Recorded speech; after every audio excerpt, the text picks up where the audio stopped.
Mais nous ne sommes pas pour la violence. Nous ne sommes pas un rassemblement des leaders politiques qui prônent la violence. Je crois que dans le mot linéaire que j'ai lu, nous l'avons évoqué. Maintenant, il y a une chose que vous n'avez peut-être pas vue. Nous avons répondu à un cri lancé par les Congolais. Les Congolais ont demandé à l'opposition de se rassembler. Contrairement à ceux qui ont la responsabilité politique d'écouter les Congolais, de gérer les problèmes des Congolais, ceux-là qui se sont montrés impuissants, qui se sont montrés insensibles aux cris des Congolais, nous avons écouté les Congolais. Nous avons dit, faisons ce que le peuple veut. Donc, ce rassemblement, c'est la réponse à une inquiétude. Et c'est le début. Parce qu'il y a une liste non exhaustive de ce que attendent les Congolais. Maintenant, parlons de la guerre. Je voudrais rappeler ici, à vous journalistes et aux Congolais qui nous écoutent, que la guerre que nous avons eue ici, qui a fait tant de morts, c'est celle de 97. Nous sommes en 2025. Cela fait 28 ans. Ça fait 28 ans. Alors, si ceux qui nous dirigent, par leur impuissance de régler les problèmes des Congolais, pensent que pour se maintenir, il faut présenter la situation de la guerre,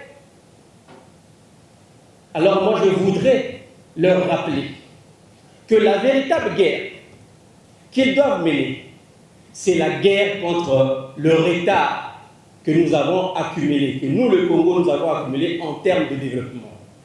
Que la véritable guerre que le PCT et son pouvoir peuvent mener, c'est la guerre contre le chômage massif des jeunes.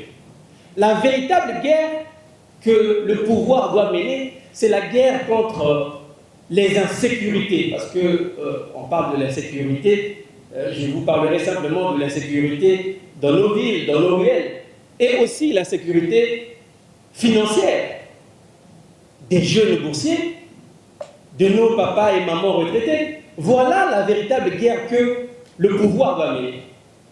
La guerre contre la fragilité financière, toujours, des enseignants à l'université.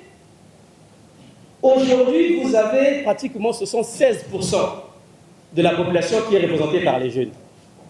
Et ces jeunes-là ont 15 ans, 14 ans, jusqu'à 25 ans, jusqu'à 30 ans. Donc celui qui a 30 ans aujourd'hui avait 2 ans lorsqu'il y a eu la guerre.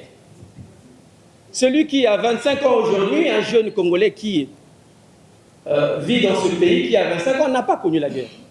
Dans notre démarche, nous ne sommes pas les leaders politiques qui pensent qu'il faut faire recours à la guerre. Nous nous battons pour une véritable démocratie dans notre pays. Maintenant, ce que nous disons au peuple, c'est que nous avons besoin de leur soutien. Nous avons besoin du soutien des Congolais. Nous avons besoin du soutien des jeunes. Maintenant, le PCT qui veut rester au pouvoir, ça doit se passer avec la décision du souverain primaire. À une seule condition, qu'on essaye de regarder sur la gouvernance électorale, qu'on mette les choses à plat. À ce moment-là, on verra qui le peuple va choisir pour 2026. Mais nous sommes ici, nous sommes déterminés à faire ce que le peuple nous demande. Merci beaucoup.